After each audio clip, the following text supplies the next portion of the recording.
좁은 길에 대해서 함께 말씀을 나누고자 합니다. 우리 첫 번째 좁은 문이란 무엇을 의미하는가 세 가지로 말씀드릴 수 있는데요. 첫 번째, 우리 같이 한번 읽어볼까요? 좁은 문이란 같이 읽습니다. 좁은 문의 의미는 성도의 삶은 시작부터 좁고 협착한 삶이라는 것입니다. 그래서 길이 갑자기 좁아지는 것이 아니라 우리 성도의 삶은 처음부터 좁은 곳이다 는 것입니다. 아니 목사님 길이 갑자기 좁아졌어요가 아니라 좁은 문이라고 얘기하는 것은 들어가는 문 자체가 좁기 때문에 길도 좁다, 시작부터가 좁다는 것입니다. 옆에 있는 분에게 시작부터 좁은 거예요 한번 할까요? 네, 그렇습니다. 입구가 좁다고 말씀하고 있는 것은 우리가 가는 길 자체가 좁은 길이라는 것입니다. 여러분, 두 번째는 예수 그리스도의 복음 자체가 좁은 입구, 좁은 문으로부터 시작된다는 사실입니다. 이 복음의 가장 핵심은 좁은 문 그리고 좁은 길이라는 사실입니다. 그래서 예수 그리스도의 복음을 따른 그리스도의 제자들은 좁은 문으로 들어가야 되고 좁은 길에 있어야 한다는 것이죠. 두 번째, 그래서 첫 번째 중요한 가르침은 시작부터가 좁다는 것이, 갑자기 좁아지는 것이 아니라 예수 그리스도를 믿는 믿음으로 하나님의 자녀가 되었다면 그 시작부터가 좁다는 것입니다. 두 번째, 이 문은 좁기 때문에 어떤 것도 가지고 들어갈 수 있다 없다? 없다. 어떤 것도 가지고 들어갈 수 없을 정도로 좁다. 그래서 좁은 문이라고 말하고 있는 것입니다.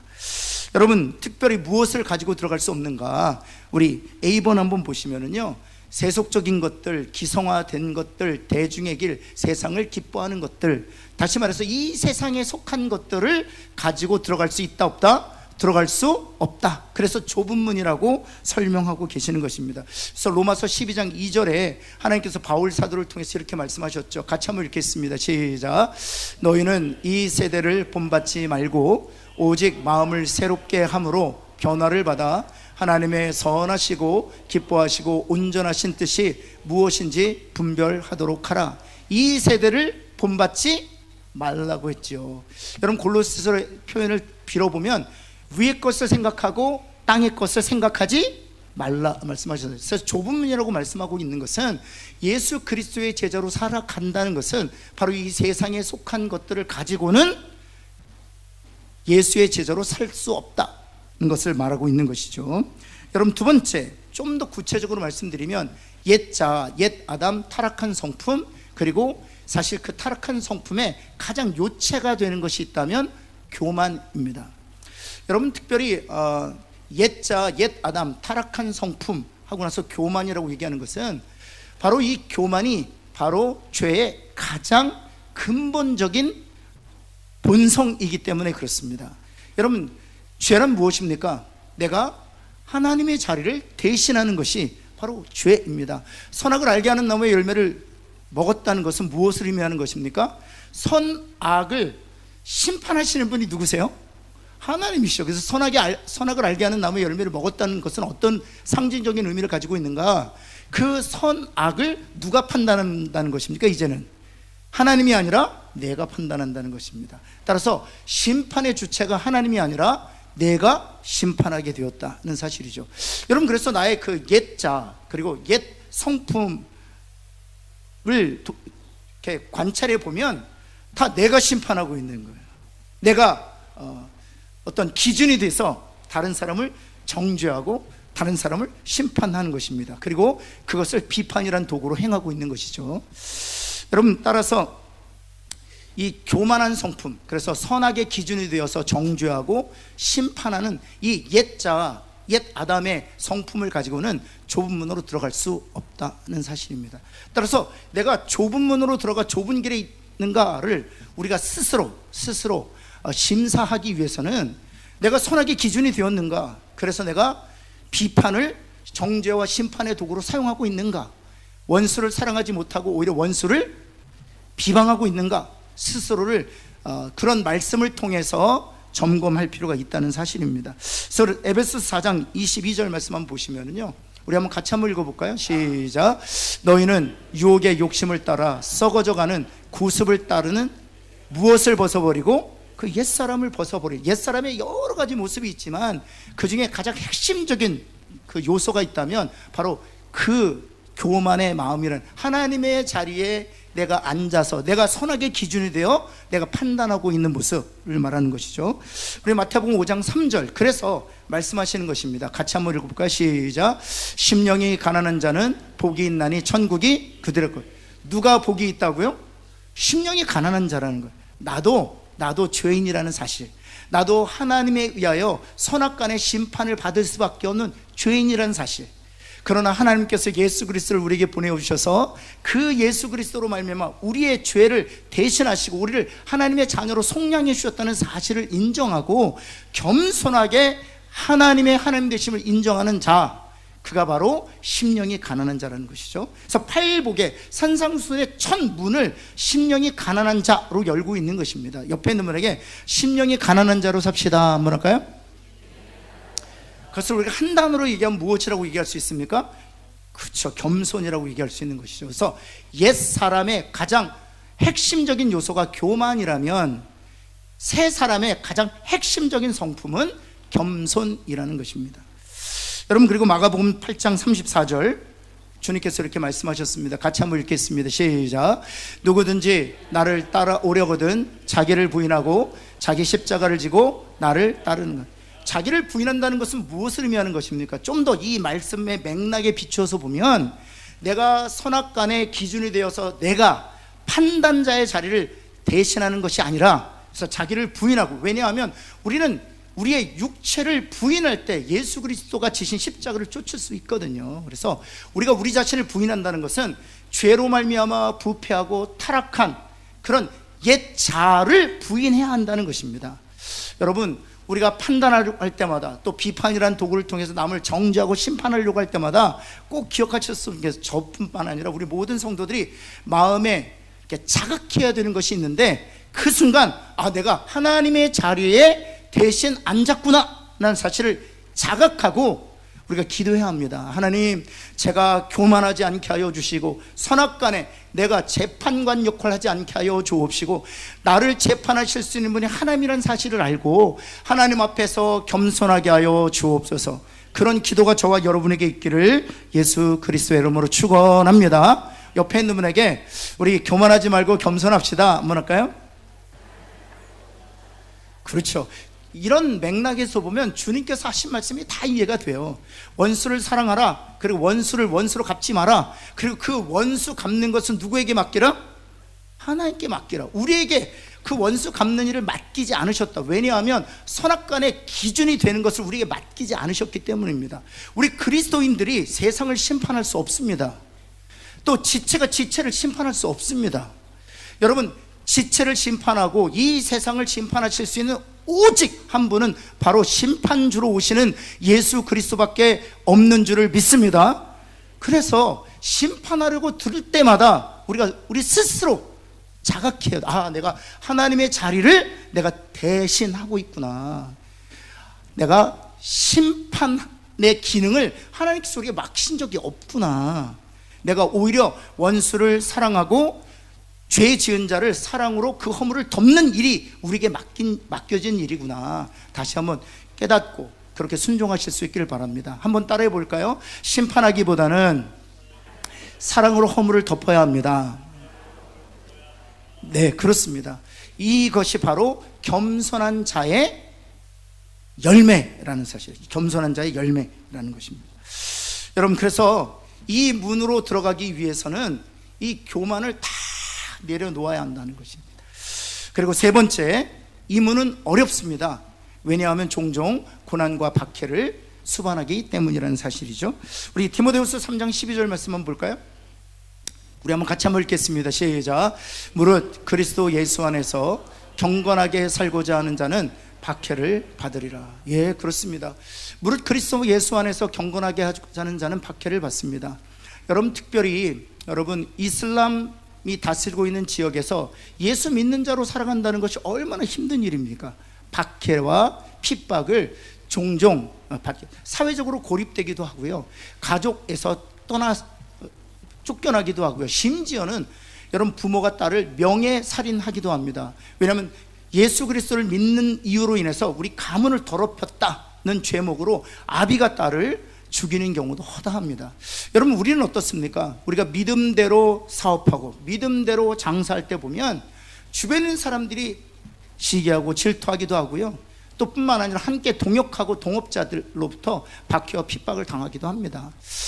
여러분, 그래서 이 좁은 길로 간다는 건 어려운 것이고요, 특별히 교회 안에서도요, 복음의 빚진 자로서 복음대로 사는 것 자체를 사실은 그 길 자체가 쉽지는 않아요. 왜냐하면 복음대로 살아가려고 할 때 내가 포기해야 되는 것들이 있기 때문에 그렇습니다. 내가 전하는 것과 내 삶을 일치시키기 위해서는 내가 내려놓아야 하는 것들이 있죠. 목회자로서도 내가 전하는 복음과 내 삶이 일치가 되지 않아서 나타나는 그 불협화음 때문에 늘 저 자신이 힘들 때가 있습니다. 근데 그렇다고 해서 그것을 내려놓는 것도 사실 어려운 일이에요. 내려놓는 일도 어려운 일이죠. 여러분, 그래서 이 문은 어렵다는 사실입니다. 그렇게 쉬운 길은 아니라는 사실. 그래서 좁은 문이 가르친다는 것은 세 가지 의미가 있는데, 처음부터 시작부터 좁다는 것입니다. 두 번째는 무엇입니까? 이 문은 좁기 때문에 이 세상에 속한 것들을 가지고 들어갈 수 있다 없다? 양립할 수 없다는 것입니다. 이것도 취하고 저것도 가질 수 없다는 것입니다. 이 문은 한 가지만 가지고 들어갈 수 있다는 것이죠. 여러분, 그리고 이 문은 어렵다는 것이, 이 길을 가는 것은 어렵다는 사실입니다. 여러분, 두 번째, 그러나 그럼에도 불구하고 좁은 문으로 들어가라 말씀하셨는데요, 우리 옆에 있는 분에게 한번 축복합시다. 좁은 문으로 들어갑시다. 한번 할까요? 네, 좁은 문으로 들어가. 여러분, 첫 번째, 이 좁은 문으로 들어가라 말씀하시는 이유는 한번 같이 한번 읽겠습니다. 시작. 좁은 문으로 들어가라는 것은, 그렇죠, 행동의 초청이에요. 한마디로 말 실천. 그러니까 좁은 문으로 들어가라 말씀하시는 것은 실천하라는 것입니다. 무엇을 실천하라는 것입니까? 그렇죠, 산상수훈에서 주님께서 말씀하신 것을 이제는 실천하라 말씀하시는 거예요. 그래서 5장, 6장, 7장에서 주님이 가르치셨어요. 5장에서 무엇을 가르치셨습니까? 심령이 가난한 자가 되어야 된다라고 말씀하신 것이죠. 또 두 번째, 무엇을 가르치셨습니까? 죄에 대해서 애통해야 한다. 죄에 대해서 정죄하고 죄를 들추어내고 심판하지 말고 죄에 대해서 애통해하라. 자기의 죄뿐만 아니라 지체들의 죄에 대하여, 또 공동체의 죄에 대해, 이 사회의 죄에 대하여 애통해하는 마음이 있어야 한다는 것입니다. 세 번째가 무엇입니까? 그렇죠, 온유한 자가 되어야 한다. 내가 힘과 권력을 누렸을 때 그 힘과 권력을 나의 유익을 위하여 사용하지 않고 절제하고 하나님의 영광을 위하여 온전히 사용할 수 있도록 해야 한다. 그것이 바로 온유라는 것이죠. 네 번째는 무엇입니까? 의에 줄이고 목말. 이 세상에 주려하고 목말라 것들이 많이 있습니다. 많은 사람들이 돈 때문에 주려하고 돈 때문에 목말라 합니다. 그러나 우리 그리스도인들에게 하나님께서 부탁하신 것은 돈이 아니라 의 때문에 주려하고 의 때문에 목말라 하라 말씀하시는 것이죠. 여러분, 다섯 번째는 무엇입니까? 긍휼히 여기라. 여섯 번째 무엇입니까? 마음이 청결해야 된다. 일곱 번째 무엇입니까? 그렇죠, 화평케 하는 자가 되어야 한다. 마지막으로 의를 위하여 박해받는 것을 기뻐하라 말씀하시죠. 이 산상수훈을 귀로만 듣지 말고 좁은 문으로 들어가는 것은 실천하라는 것입니다. 사랑하는 성도 여러분, 심령이 가난한 자가 되시기를 예수 그리스도는 축원합니다. 온유한 자가 되시기를 바랍니다. 그리고 더 나아가서 화평케 하는 자, 긍휼히 여기는 자, 애통해 하는 자가 되시기를 예수 그리스도의 이름으로 다시 한번 축원합니다. 뿐만 아니죠, 6장에 오면은요, 원수를 사랑하라고 했어요. 우리 옆에 있는 분들에게 원수를 사랑합시다 한번 할까요? 여러분, 우리가 귀로만 듣고요, 말로는 고백합니다. 원수를 사랑하게 하여 주옵소서. 그리고 원수를 사랑하겠습니다. 근데 여러분, 원수가 눈앞에 보이면 우리의 감정과 정서가 어떻게 반응합니까? 얼어붙죠. 어찌할 바를 몰라요. 그 원수가 여러분을 자극하면 어떻습니까? 분노하게 됩니다. 심지어 원수가 여러분을 음해하면, 그리고 그 음해했다는 소식을 여러분이 들으면 어떻습니까? 물불을 가리지 않습니다. 여러분, 그래서 저는 이런 이야기를 종종 들어요. 교회 안에서 다 직분자들이에요. 직분자들이, 물론 제가 보면 시시비비를 가릴 수 있어요. 그런데 분명히 원수를 사랑하는 말씀 앞에서는 누구든 용서 못할 사람이 없죠. 원수라면 사랑해야 되기 때문에. 그런데 이런 얘기를 저는 종종 듣습니다. 그 사람이 망하기 전까지 내가 결코 용서하지 않는다. 이런 얘기를 제가 종종 듣습니다. 제가 우리 교회에서 들었다는 얘기가 아니에요. 네. 여러분, 그래서 좁은 문은 어려운 거예요. 원수를 사랑하는 것이 어떻게 쉬운 일입니까? 어려운 일이에요. 여러분, 좁은 문은 이 세상의 것들은 내려놓고 들어가야 돼요. 여러분, 원수를 갚지 않는 것 내려놓고 원수를 사랑하는 것만 가지고 좁은 문으로 들어가는 것 쉬운 일이 아닙니다. 그리고 이 원수를 사랑하는 것은 아예 예수를 믿은 우리 모든 이에게 하나님 요구하시는 것이기 때문에 시작부터 좁은 것이에요. 여러분, 그래서 좁은 문으로 들어간다는 것은 행동으로의 초청이라는, 7장에 가면 하나님께서, 여러분, 예수님께서 무엇을 말씀하셨습니까? 비판하지 말라고 말씀하셨습니다. 그렇죠. 여러분뿐만 아니라 우리가 바로 전주에 무엇을 우리가 배웠나요? 황금률에 대해서 배웠어요. 그렇죠? 내가 대접받고자 하는 대로 남을 대접하라 말씀하셨습니다. 마찬가지죠. 여러분, 따라서 좁은 문으로 들어가는 것은 어떤 면에서는 이 모든 산상수훈의 가르침을 마치고 나서 우리들에게 실천하라고 말씀하시는 거예요. 옆에 있는 분에게 산상수훈 말씀을 듣지만 말고 실천합시다. 뭐랄까요? 여러분, 한번 상상해 보세요. 우리 교회 모든 성도들이 심령이 가난해졌고 애통해하고 온유하고 화평을 추구하고 긍휼히 여기고, 여러분뿐만 아니라 원수를 사랑하고 비판하지 아니하고 내가 대접받고 싶은 대로 남을 대접한다고 생각해요. 그것이 바로 천국이죠. 그래서 이 산상수를 우리에게 말씀하신 것은 우리에게 무거운 계명을 지음으로 우리로 하여금 무거운 삶을 살도록 하심이 아니라 우리가 장차 영원히 누리길 천국의 삶을 우리의 가정과 우리 교회라는 공동체 울타리 안에서 누리게 하시기 위함이라는 사실입니다. 그런 은혜가 저와 여러분에게 있기를 예수 그리스도는 축원합니다. 근데 한 가지 우리가 명심해야 될 것은, 여러분, 제가 그 농사 짓는 분들 들어보니까 오르게닉으로 짓는 분들이 계세요. 그렇죠. 오르게닉, 올챙이 풀고 미꾸라지 풀고 그리고 뭐 우렁이 집어넣고 그래서 올게닉으로 하시는 분들이 있어요. 근데 올게닉으로 농사 짓는 분들 옆에 비료를 치시는 분이 있다고 생각해 보세요. 그러면 그 올게닉 농사하시는 분 농사가 어떻게 될까요? 망합니다. 왜냐하면 비료 칠 때 그 병충 애들이 다 어디로 와요? 그렇죠. 올게닉 하는 대로 다 오는 거예요. 그래서 여러분에게, 옆에 있는 분에게 이렇게 축복, 우리는 다 올게닉만 합시다. 한번 할까요? 우리는 열심히 산상수훈의 삶을 살려고 노력하는데 옆에다가 비료 팍팍 치는 거예요. 그래서 이게 가정과 공동체 단위로 변화가 일어나야 돼요. 여러분, 그래서 교회사를 보면은요, 공동체 단위의 변화가 있어요. 이 개인의 변화가 아니고요, 공동체 단위의 변화. 왜 예루살렘 교회, 초대교회가 파워가 있었느냐? 공동체가 변화되었기 때문에 변화가 가능했던 거예요. 저는 기도합니다.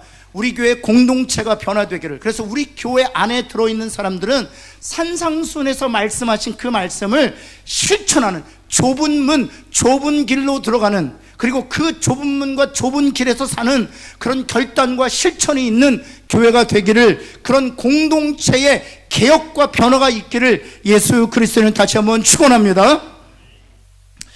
여러분, 두 번째는 무엇을 의미하느냐? 두 번째는 좁은 문으로 들어가기로 결정한 사람들만이 좁은 문을 찾는다는 사실입니다. 좁은 문으로 들어가기로 결정한 사람들만이 좁은 문을 찾는다는 사실입니다. 우리 한번 마태복음 7장 14절, 우리가 읽었던 본문인데요, 우리 한번 같이 한번 읽어볼까요? 시작. 생명으로 인도하는 문은 좁고 길이 협착하여 찾는 자가, 생명으로 인도하는 문은 좁대요, 넓대요? 좁아요. 그 길이 넓대요, 좁대요? 좁대요. 그때 협착하대요. 그런데 그 생명으로 인도하는 문과 생명으로 인도하는 그 길을 찾는 자가 많대요, 적대요? 적대요. 찾는 자가 적대요. 그렇다면 누가 찾는 것입니까? 그렇죠. 복음으로 말미암아 하나님의 자녀가 된 이들만이 이 좁은 문을 찾는다는 사실입니다. 우리가 복음으로 말미암아 하나님의 자녀가 되었다면 부지런히 이 좁은 문을 찾아 좁은 길로 사는 저와 여러분 되기를 예수 그리스도의 이름으로 축원합니다. 이것은 어떤 의미냐 하면 우리가 하나님의 자녀가 되었음에도 불구하고 좁은 문과는 전혀 상관없이 살 수 있다는 전제를 가지고 말하는 거예요. 그리고 세 번째, 우리 한번 이건 같이 읽어볼까요? 시작. 좁은 문으로 들어가라는 것은 좁은 문을 찾아 들어가서 그 길을 계속 가야 한다는 것입니다. 옆에 있는 분에게 좁은 문에 들어왔다면 좁은 길로 가야 합니다. 한번 할까요? 이게 가능하냐는 거예요. 좁은 길로 갔다 에이 못 살겠다 넓은 길로 가자, 이게 가능하냐는 거예요. 왜냐하면 좁은 문과 좁은 길의 비유는 좁은 문으로 들어왔다면 그 길은 넓은 길일까요? 좁은 길일까요? 그렇죠. 좁은 문으로 들어왔다면 우리가 가는 길은 반드시 좁은 길인 거예요. 그리고 그 길이 넓어졌다가 그 길이 좁아지지 않아요. 그 길은 처음부터 끝까지 좁은 길인 거예요. 그래서 좁은 문과 좁은 길로 말씀하시는 거예요. 여러분, 좁은 문으로 들어왔다면 좁은 길로 가야 되는 것이고요, 그 좁은 길로 갈 때 하나님께서 성령과 말씀으로 우리를 도우시고 우리를 인도하여 주실 줄을 믿습니다. 여러분, 예를 들면 출애굽기에서 이스라엘 백성들이 홍해를 건넜잖아요. 그런데 그 홍해를 건넜던 이스라엘 백성들 중에 단 한 사람이라도 애굽으로 돌아간 사람이 있습니까? 없습니까? 그렇죠. 홍해를 건넌 다음에 아이고 못 살겠다, 그리고 홍해 헤엄쳐서 애굽으로 돌아간 이가 한 명도 없어요. 좁은 문으로 들어왔다면 우리는 좁은 길을 가야 하는 것이고요, 좁은 길을 갈 때 하나님께서 저와 여러분에게 힘 주시고 40년간 하나님께서 이스라엘 백성을 지키셨던 것처럼, 또 공급하신 것처럼, 인도하셨던 것처럼 불기둥과 구름기로 또 하나님이 친히 공급하시고 인도하시고 지키셔서 우리를 천국문으로 인도하여 주실 줄을 믿습니다. 여러분, 네 번째, 그럼 좁은 문으로 들어가야 될 이유를 두 가지로 설명할 수 있는데요, 우리 두 가지 한번 볼까요? A번 한번 볼까요? 넓은 길 위에 사는 사람들이 사는 세속적인 삶은 어떤 삶이라고요?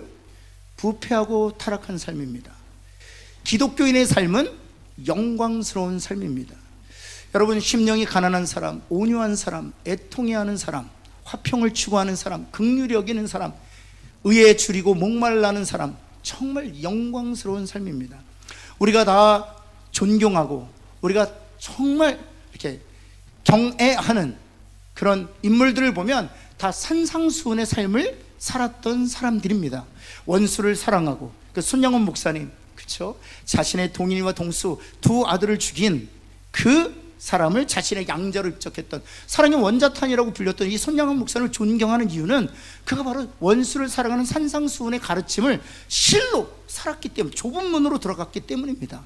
그래서 우리가 그분을 존경하는 것이죠. 여러분, 그래서 우리 산상수훈의 삶을 사는 사람들은 영광스러운 삶이에요. 저는 저뿐만 아니라 우리 모두가 그런 영광스러운 하나님의 사람들 되시기를 예수 그리스도의 이름으로 다시 한번 축원합니다. 우리 옆에 있는 분에게 향내나는 사람이 되시기를 축복합니다. 뭐랄까요? 제가 일전에도 잠깐 말씀드렸지만 제가 그 목판화를 한번 본 적이 있는데, 그 목판화는 무엇이었냐면 향나무가 있었고 도끼날이 딱 이렇게 놓여져 있었던 거예요. 그리고 그 밑에 어떤 글귀가 있었냐 하면, 향나무는 도끼날에도 향을 묻힌다. 그게 저에게 너무 은혜가 됐어요. 향나무는 도끼날에도 향을 묻힌대요. 여러분, 때로는 사람들의 그 언어가 도끼날이 되어서 그냥 그냥 마음과 감정을, 상처를 깊게 내도 그 도끼날에 향을, 독이 아니라 향을 묻혀내시기를 예수 그리스도는 축원합니다. 얼마나 멋져요. 얼마나 멋져요. 옆에 있는 분에게 도끼날에 독이 아니라 향을 묻힙시다. 한번 할까요? 그런데 여러분, 잘 생각해 보시면 독을 묻히지 않고 향을 묻히려면 우리 존재 자체가 어떤 나무가 되어야 돼요? 향나무가 돼요. 우리 존재 자체가 향나무가 되어야 돼요. 그렇지 아니하면 우리가 그래, 독이 아니라 향을 묻혀야지 한다고 향이 묻어지는 것이 아니에요. 우리 존재 자체가 향나무가 되어야 돼요. 성령의 사람이 되어야 돼요. 사랑의 사람이 되어야 돼요. 온유의 사람이 되어야 돼요. 애통해하는 사람이 되어야 해요. 그래야 도끼날이 들어와서 쳐냈을 때 그 도끼날에 사랑을 묻힐 수 있는 거예요. 저는 우리 공동체가 그런 공동체가 되기를, 한 사람 한 사람 모여서 공동체가 되는 거잖아요. 우리 한 사람 한 사람이 그런 향나무 같은 존재가 되어 우리 공동체가 정말 사랑의 교회 되기를 예수 그리스도의 이름 다시 한번 축원합니다. 근데 이게 재밌는 게요, 제가 부목사로 섬겼던 교회가 어려움을 당했어요. 그래서 쪼개졌죠. 제가 지금 한 25년 전에 섬겼던 교회가 쪼개지면서 한 200명의 중직자들이 교회를 따로 세웠어요. 그리고 교회 이름을 뭐라고 졌는지 아세요? 제가 나중에 이제 다른 교회에서 부목할 때 그 얘기를 들었어요. 목사님 이제 힘들어서 이제 다 한 200명 중직자들이 나와서 교회를 개척, 더 이상 싸우는 게 싫어서 나와서 개척했습니다. 그리고 나서 교회 이름을 화평교회로 졌대요. 화평교회로 졌대요. 제가 그 얘기를 듣고 너무 마음이 여러분, 그래서 제가 한번 묻겠습니다. 그분들이 화평했을까요? 아닙니다. 200명이 나가서 또 싸우고 또 갈등과 다툼과 또 나뉘어지고 또 나뉘어졌어요. 여러분, 이름을 화평교회로 짓는다고 해서 화평되는 게 아니에요. 이름을 사랑의 교회라고 짓는다고 해서 사랑의 교회가 되는 게 아니에요. 사랑하는 성도 여러분, 정말 우리는 그런 존재가 되기를 우리가 기도하고 성령의 도우심을 바라는 저와 여러분 되기를 예수 그리스도의 이름으로 축원합니다. 여러분, 두 번째, 이 신자의 삶은 영광스러운 삶이기 때문이에요. B번만 보시면 왜 우리가 또 좁은 길로 가야 되는, 그 삶 자체가 영광스러운 삶이기 때문에, 그리고 그 좁은 길을 다 마친 뒤에는 하나님은 저와 여러분에게 영광을 허락해 주실 것이기 때문에 그렇습니다. 그래서 두 번째는 우리 한번 같이 한번 읽을까요? 시작. 주님께서 먼저 좁은 문을 통하여 좁은 길로 가셨기 때문에, 그래서 당연히 예수의 제자로서 좁은 문을 통하여 좁은 길을 가죠. 여러분, 십자가는 좁은 문과 좁은 길이었습니다. 여러분, 주님이 하나님과 동등됨을 취할 것을 여기지 아니하시고 사람과 같이 형체를 취하시고 낮아지시고 죽기까지 복종하신 것은 바로 좁은 문 그리고 좁은 길이었습니다. 그래서 복음의 요체는 자기를 비우는 것이고요, 복음의 요체는 자기를 낮추는 것이고요, 복음의 요체는 죽기까지 복종하는 거예요. 옆에 있는 분에게 자기를 비웁시다 한번 할까요? 예, 그게 자기를 부정하는 것과 셀프 디나이얼과 맞닿아 있는 것이죠. 두 번째는 자기를 낮추는 거죠. 옆에 자기를 낮춥시다 한번 할까요? 마지막, 자기를 죽입시다 한번 할까요? 네, 제가 이 자기를 죽인다라는 그것과 한번 제가 설교 시간에 한번 말씀드린 연탄길에서 읽었던 예화 중에 어떤 예화가 있었냐 하면, 다시 아마 여러분들이 이제 이런 이야기가 우리한테 굉장히 소중해요. 왜냐하면 이 이야기를 우리가 반복적으로 들으면 그 이야기를 통해서 우리에게 주어지는 교훈을 우리가 얻을 수 있기 때문에, 이스라엘 백성들이 그래서 교훈을 탈무드 안에 담아두었던 이유는 이야기는 오래가기 때문이에요. 여러분, 어떤 이야기가 있었냐 하면, 어떤 빌딩에서 그 청소하시는 아주머니가 계셨습니다. 그리고 그 빌딩은 정말 인텔리들만, 화이트 컬러라고 하죠. 그 인텔리들만 근무하는 그런 빌딩에 청소를 담당하시는 아주머니셨어요. 파란색 옷을 입고 파란색 그 모자를 쓰고 부지런히 화장실과 계단을, 그리고 복도를 청소하시는 아주머니셨는데, 그 아주머니를 물끄러미 바라보니까 항상, 사실은 지금은 복지가 많이 좋아졌지만 예전에는 식사할 곳도 없는 거예요. 그래서 아주 자그마한 복도 구석에서 쪼그려서 앉아서 식사를 하시는 것이 몹시 마음에 걸렸던 회사원이 하나 있었습니다. 그 회사원은 크리스찬이었어요. 그래서 그 크리스찬 그 젊은 회사원이 이제 율무차가 하나 있어서 그 율무차를 따뜻하게, 겨울이었는데 따뜻하게 데워서 드린 거예요. 그랬더니 그 율무차를 홀짝홀짝 마시면서 너무 감사한 줄, 추운데 율무차를 주었으니까, 그래서 다 마시고 돌려준 거예요. 그리고 자신이 만든 그 율무차를 직원들에게 나눠준 거죠. 그 회사원이 또 달리. 그런데 그 동료 직원들이 율무차를 마시자마자 태태 뱉는 거예요. 아니, 이복에 여기다가 소금 넣었어? 그런 거예요.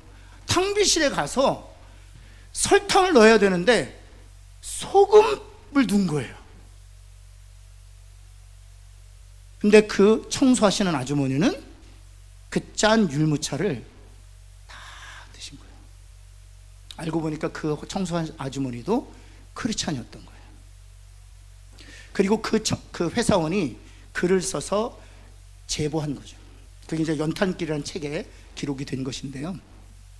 전 그 글을 읽으면서 내가 나 자신을 죽인다는 것, 자기를 부정한다는 건 그렇게 위대하고 큰 일이 아니다. 우리의 짧고 아주 사소한 일 속에서도 얼마든지 우리가 실천할 수 있는 것이다. 이것을 다시 한번 발견하게 되었어요. 여러분 가정에서, 여러분 일터에서 그렇게 위대하지 않은 일이어도 됩니다. 누군가가 주목하지 않아도 됩니다. 나 자신을 죽이는 일 잘 감당해서 주님의 제자로서 주님의 먼저 가셨던 그 좁은 길을 가는 저와 여러분 되기를 예수 그리스도의 이름으로 축원합니다. 뿐만 아니라 주님이 그 길을 가셨을 뿐만 아니라 허다한 증인들도 그 길을 갔기 때문이에요. 한번 히브리서 12장 1절 한번 볼까요? 우리 한번 이거는 같이 한번 읽겠습니다. 시작.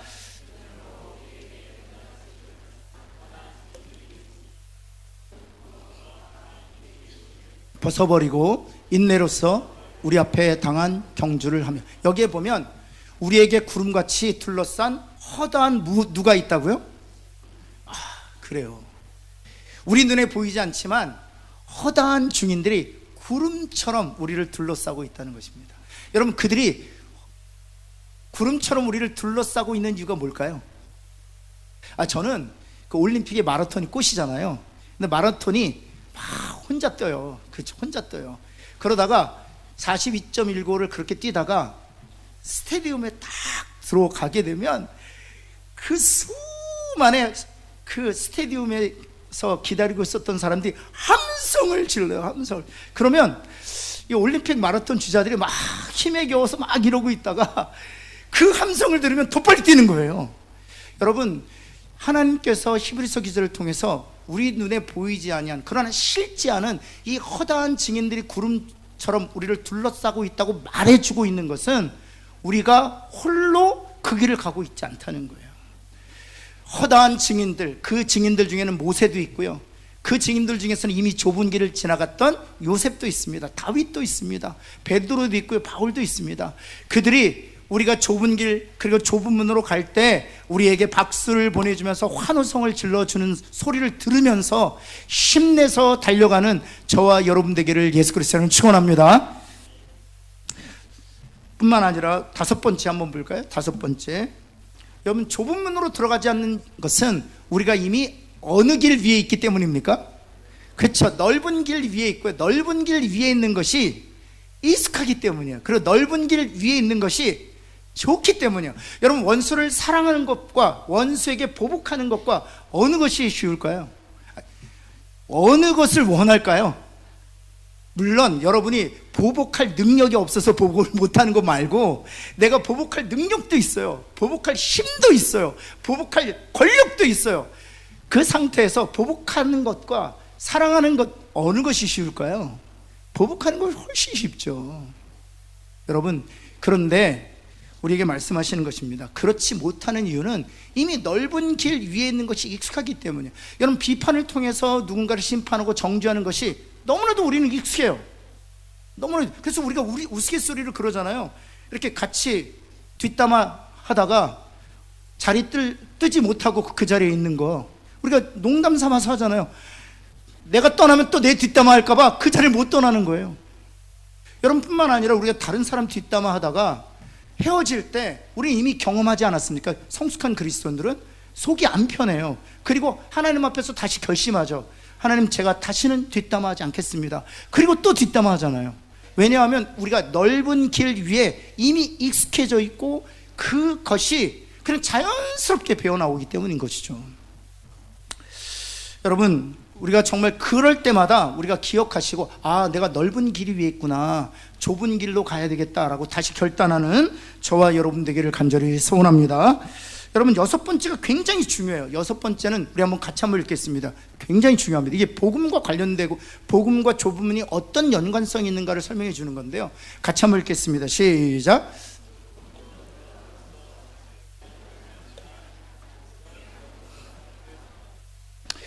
우리가 마태복음 7장 14절에 보면은 생명으로 인도하는 문은 좁고 그 길은 협착하다 이렇게 있습니다. 그래서 마치 우리가 이런 오해를 할 수 있어요. 좁은 문으로 들어가고 좁은 길로 가면 마침내 우리가 천국에 다다른다로 오해할 수가 있어요. 그러나 이 좁은 문으로 들어가고 좁은 길에 서야 한다는 것은 무엇을 의미하느냐? 하나님의 선택에 의하여 예수의 사람 된 사람들만이 좁은 문을 찾을 수 있고, 하나님에 의하여 하나님의 사람 된 사람들만이 좁은 길을 살아갈 수 있다는 것입니다. 하나님의 은혜로 말미암아 하나님의 자녀 된 사람들만이 심령이 가난한 자가 가져다주는 복의 비밀을 아는 것이고요, 죄에 대해서 애통해하고 온유하고 의에 줄이고 목말라는 그 가치의 그 영광스러움을 아는다는 사실이에요. 따라서 좁은 길과 좁은 문으로 들어가는 것은 구원을 얻는 길이 아니라 구원 얻은 자가 마땅히 살아가게 될 결과라는 거예요.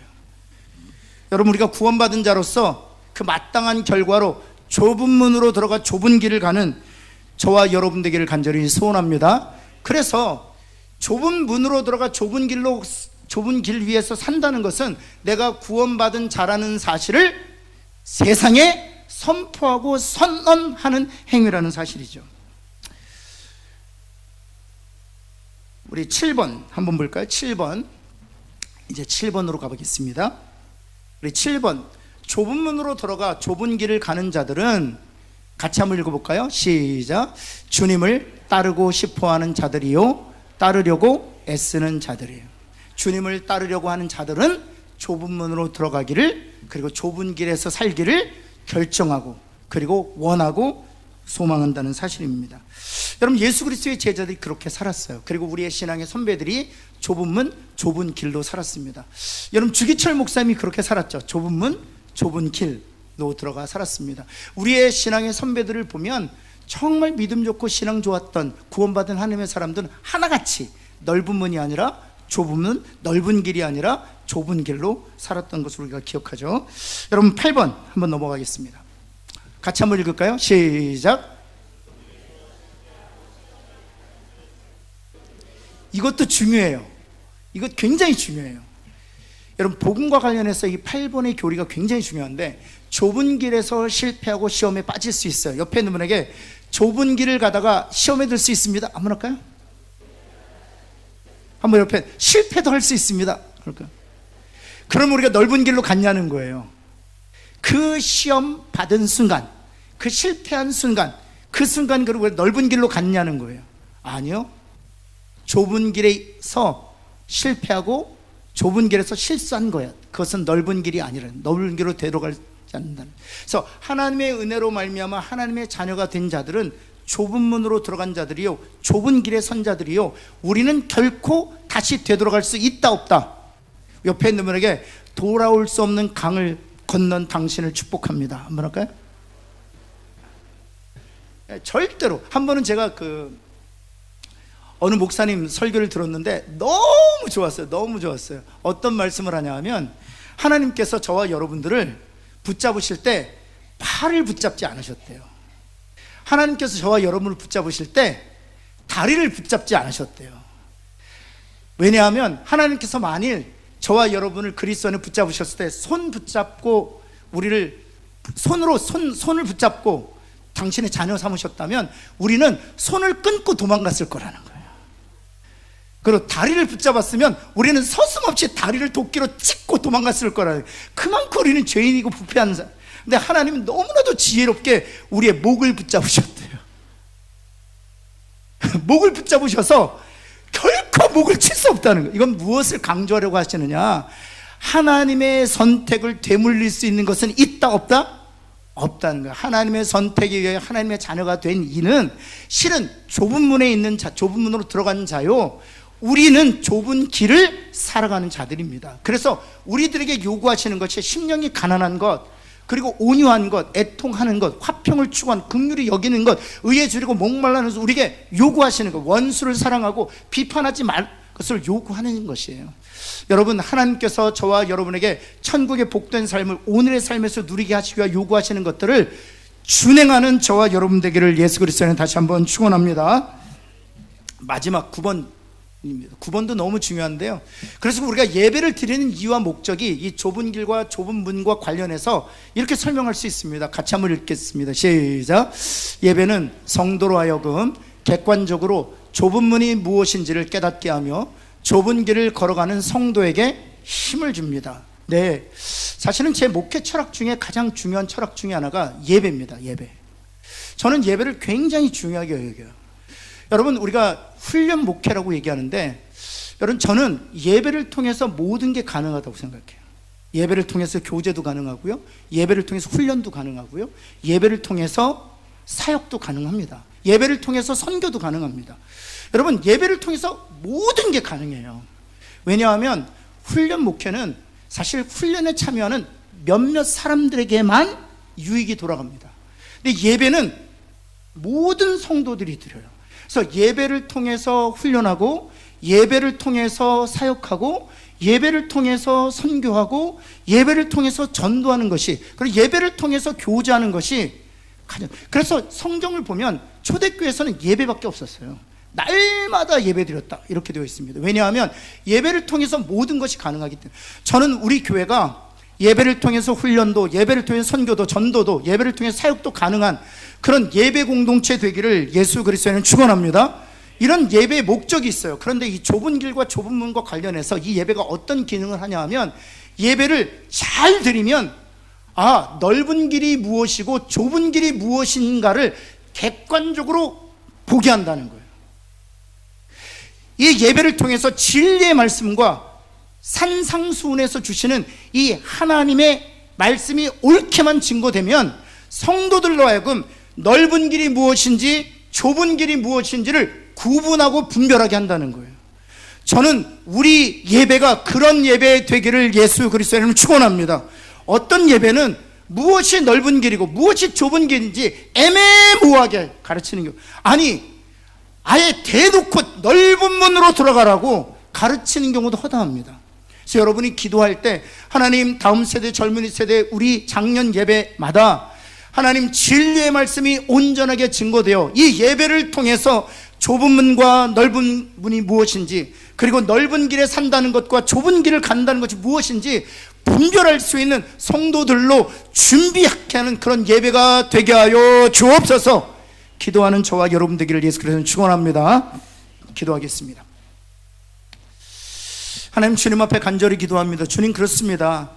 하나님께서 하나님의 은혜로 우리를 택하시고 하나님의 때에 부르셔서 우리를 하나님의 자녀 삼아 주신 것을 인하여 감사합니다. 하나님, 우리를 좁은 문으로 들어가게 하셨는데 하나님, 원하옵기는 좁은 길을 잘 가는 저희들 되게 하여 주옵소서. 때로는 실수하고 실패할지라도 성령님, 우리를 다시 일으켜 세워 주옵소서. 하나님, 좁은 길이 무엇인지 하나님 말씀을 통해서 우리를 교훈하여 주옵소서. 하나님, 그리하여 심령이 가난하고 온유하고 애통해 하며 의에 줄이고 목말라며 화평을 구하고 하나님 긍휼히 여기고 하나님 의를 위하여 살다가 박해를 받아 기뻐하는 자 되게 하여 주옵시며, 원수를 사랑하고 비판하지 아니하고 하나님, 내가 대접받기 원하는데 남을 대접하는 황금률의 말씀대로 살아내는 저희들 되게 하여 주옵소서. 예수 그리스도의 이름으로 간절히 기도합니다. 아멘.